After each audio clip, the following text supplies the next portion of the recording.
this was a baseball team, the best player plays because you want to win. This is whatever the hell you want because it's not real, you know. Right. So everyone gets, you know, it doesn't matter sometimes. The best isn't always playing, you know. We came up with the edge thing. It was all legit because we were actual just marks for the guy, you know, real life fans of his, and we were doing nothing. We're like, well, let's try this. Pitch it. Finally, Michael Hayes. Who do you go to? You pitch Michael it to Hayes was the one we were comfortable with at the time doing that. I don't know what the long-term plans were because there wasn't plans for La Familia. It just kind of was week to week getting bigger and bigger and becoming more and more. Now, was Edge down with this right away? He was, and bless his heart. heart. And why would he be? I mean, to this day, I went up to him like a nervous, scared little kid, asked for his email, and I said, hey, we have an idea. Would you mind just reading it? Please just reading it maybe, you know, just give it a chance. And then he wound up loving it. WrestleMania matches have rehearsals all week and stuff. So we got to like sit there with Michael Hayes and The Undertaker and Edge and watch them put together a WrestleMania main event, you know, like something that's going to live on forever. And then the other cool thing was that Taker and Edge were like, you know, feel free to speak up or have input, and like we designed the exact spot that we did. His like fandom of MMA has really helped the performance side, because if you go back and watch like 80s stuff, you know, guys are getting punched in the face and they're literally like this, just getting hit. Whereas now there's like the Taker style where it's a little bit more believable. Like, you know, you work together, you're still getting hit, but at least you look like you're defending yourself. Right. There was times when somebody thought that too many guys were going to the second rope and posing. Like, I was going to bring that up as an example. Would somebody tell you? Like Randy Orton goes to the second and poses. Yeah. To where it came down where nobody poses.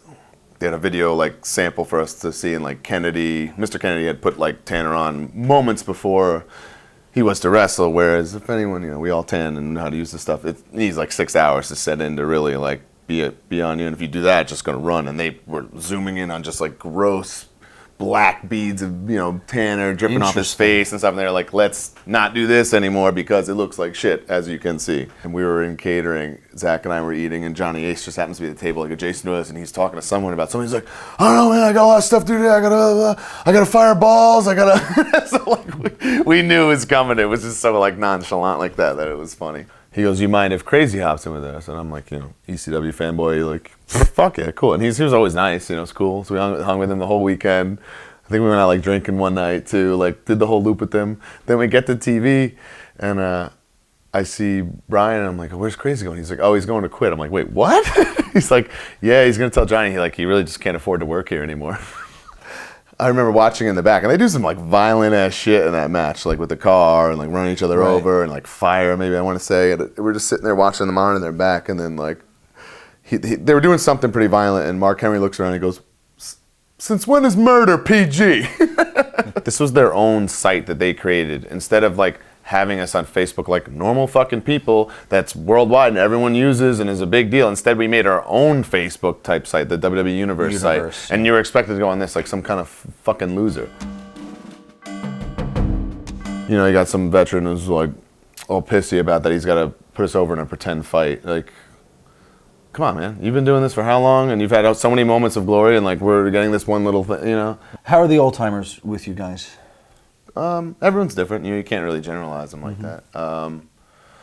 Being a fan, like I would go out of my way to, you know, interact with guys, and especially if I was like honestly, from your guys' videos, Honky is like the legend of Honky Tonk Man. It's kind of grown in my head more than it probably really is. And like anytime he was around, I'm like, oh well, I gotta go talk to Honky, you know, because like I just think it'll be entertaining for me. Totally ribbed us during the day. It was a run-in on a fucking 120-yard ramp.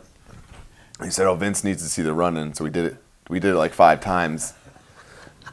Zach and I just chugging. I mean, Eve choked out Matt Hardy. Yeah, UFC style, put him out in the bar. Because she's with one of the Gracies and very skilled in that. And Matt was pretty drunk and we're all clowning around. She put him to sleep, like, for real. Miz, does he get a bad rap? Is he as annoying as people would lead one to believe? Yeah, and... So he's as annoying, or he gets a bad rap? Both. Okay.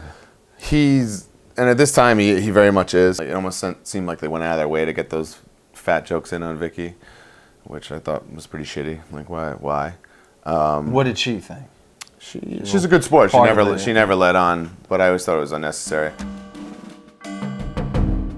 We weren't told till like 4:30, 5 o'clock that day, and then of course like Zach and I want to do fucking moonsaults down the fucking aisles, but we're just like, oh, we're going over. Okay, cool. And you're like, woo! You're trying to keep it in, like you don't think it's the coolest fucking thing ever. We're like, what do we got tonight? They're like, you got a squash match with Jimmy Yang and Kung Funaki or whatever. Mm-hmm. Sweet. Okay, cool. As it happens, they rewrite the show. Oh, now you guys are losing to Primo and Carlito, and they're debuting as a tag team. And we're like, wait a second.